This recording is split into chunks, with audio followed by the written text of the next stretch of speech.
আজকে গ্যাস্ট্রিকের সমস্যা নিয়ে কথা বলবো। বর্তমানে গ্যাস্ট্রিক একটি মারাত্মক সমস্যা। মানুষ নিজ হাতে গ্যাস্ট্রিক তৈরি করতেছে। গ্যাস্ট্রিকের ওষুধ কম খাবেন। বেশি সমস্যা হলে, বুক জ্বলাফড়া করলে মাঝে মধ্যে গ্যাস্ট্রিকের ওষুধ খাবেন। 10 বছর ব্যবসা করে দেখছি মানুষ একটানা গ্যাস্ট্রিকের ওষুধ খেয়ে যাচ্ছে, নিয়ম করে খাচ্ছে যে না খেলেই নয়, খেতেই হবে। এর ফলে আপনার উপকারের চেয়ে ক্ষতিই বেশি হচ্ছে। আপনার হজম শক্তি কমে যাচ্ছে,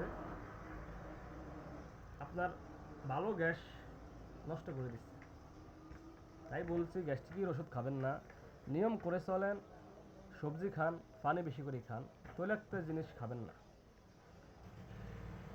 ডাল জাতীয় খাবার কম খাবেন। আশা করি আর গ্যাস্ট্রিকের ওষুধ খাওয়া লাগবে না।